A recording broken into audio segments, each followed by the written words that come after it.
To my great fellow Americans, I am filled with grief and anger at the heinous assassination of Charlie Kirk on a college campus in Utah.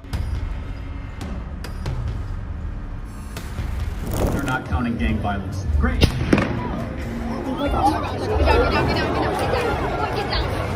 Charlie Kirk walked onto a college campus, sat down at a debate table, and never walked off again. Violence will not silence Charlie Kirk nor his message, and will not silence the mighty people of the United States of America.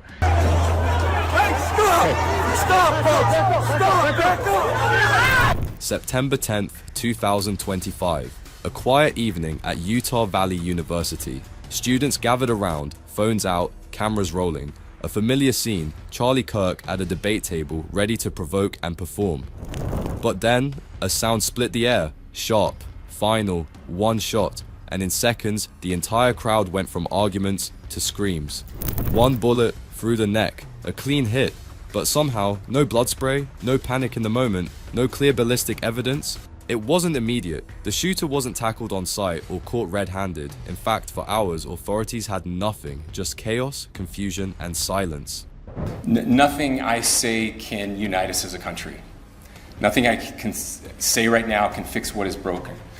Nothing I can say can bring back Charlie Kirk. Our hearts are broken. We mourn with his wife, his children, his family, his friends. We mourn as a nation. But then, the FBI released rooftop surveillance footage, a figure sprinting across the building. No entry footage, no muzzle flash, just a grainy clip of a man running, and suddenly, a name. Tyler Robinson, a 22-year-old student allegedly radicalized online. But here's the thing, there's still no footage of the actual shot being fired, no proof of how he got onto the roof, no clear line of sight, just a digital breadcrumb trail that suddenly ends in an arrest. And when someone takes the life of a person because of their ideas or their ideals, then that very constitutional foundation is threatened. Now, we have a person of interest in custody. The investigation is ongoing. But if it was that simple, why so many holes? Why was the crime scene immediately scrubbed? Why was Charlie's mic ripped off, the SIM card removed and handed to a stranger? Why can't we see the first 10 seconds of footage? Veterans who've seen the real combat say the wound didn't match the story. We don't know. We can suspect, and you just heard the governor of the state of Utah say this was a targeted political assassination. He might have information that we don't have, but at this point we don't have information that supports that. Some even say the exit wound looked more like an internal blast, a shaped charge, an inside job. Even more chilling, the shooter's text messages, too clean, too strategic, not how a 22-year-old radical writes. It sounded scripted. I'm really sad that we have to be together to talk about this tragic event, but I'll just say to you, violence will not silence Charlie Kirk nor his message, and will not silence the mighty people of the United States of America. And we will rise up and continue to do the vital work that needs to be done. And God bless Charlie Kirk's family, his wife Erica, his children, and there were a number of young people at this event. God bless them as well in this tragic time. And how do you plan a funeral, pyro display, and a Super Bowl-size arena event in under 11 days? It takes that long just to book parking. Was the assassination the story, or the cover story? To understand the outrage, the assassination theories, and the media storm that followed Charlie Kirk's death, you have to understand how he got here. Because Charlie didn't come from politics. He came from the suburbs of Illinois. Born on October 14th, 1993, in Arlington Heights and raised in Prospect Heights, his upbringing was, by all accounts, solidly middle class. His father, Robert Kirk, was an architect. His mother, Kimberly, worked on the Chicago Board of Trade before becoming a mental health counselor. They raised Charlie in a quiet Presbyterian home, structured by faith and discipline, but not without questions. Even as a kid, Charlie was restless, argumentative, and curious. He joined the Boy Scouts, earned the rank of Eagle Scout, and had a knack for challenging authority, even over things like cookie prices in the school cafeteria. At just 16 years old, he turned a high school protest into a miniature political movement, Students Against Cookie Inflation. That might sound ridiculous now, but it was the spark. Charlie wasn't just complaining, he was organizing. By the time the 2008 financial crash hit, He was devouring books by Milton Friedman, quoting Ronald Reagan and turning away from Obama-era liberalism. In 2010, he volunteered for Senator Mark Kirk's campaign, not a relative, but a namesake mentor. His dream? West Point. But after being rejected, Charlie pivoted fast. That rejection became the beginning of something even bigger.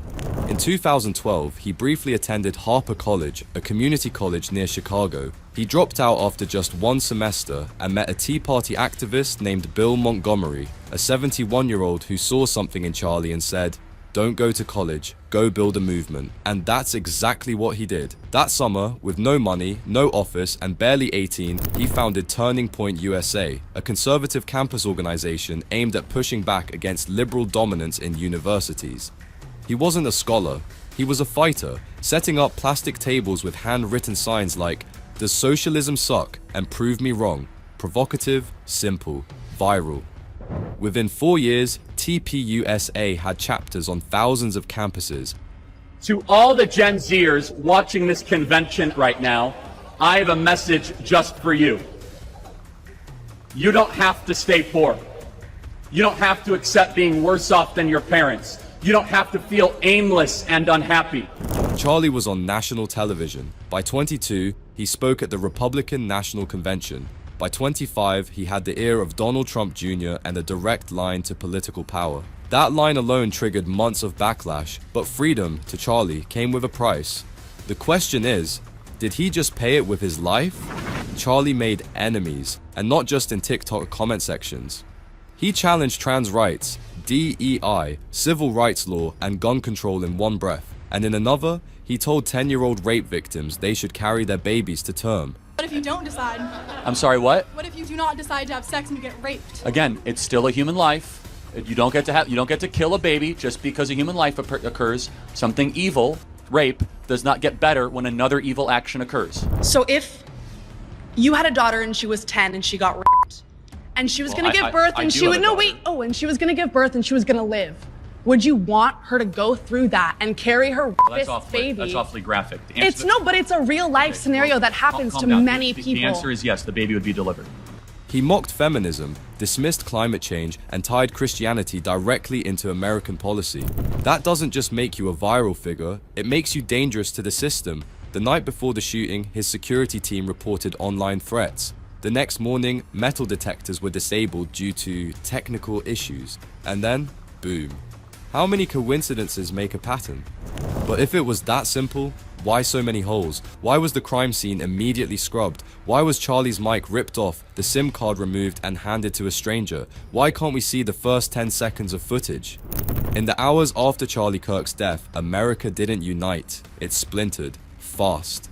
Social media erupted, vigils, tribute videos, and thousands calling him a martyr for free speech. But almost instantly, something darker started swirling. Conspiracies, contradictions, claims that didn't line up. Why did the footage cut out right before the shot?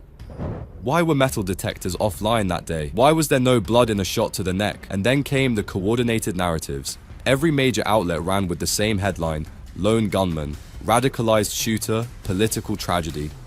But independent voices started asking harder questions and got silenced for it.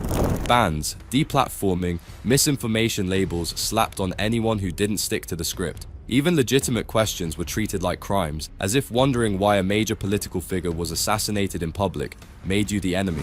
Charlie Kirk was dead, but the information war around his legacy had only just begun. Charlie Kirk didn't die because of a random tweet or a bad take.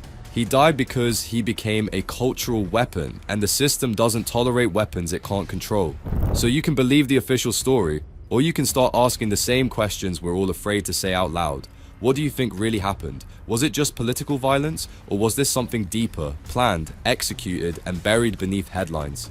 Hit that like button if you think something doesn't add up. Tap subscribe for more breakdowns they don't want you thinking about. And drop a comment below. Tell me your theory. No filters, just the truth. Until next time, stay sharp, stay skeptical, and never stop asking questions.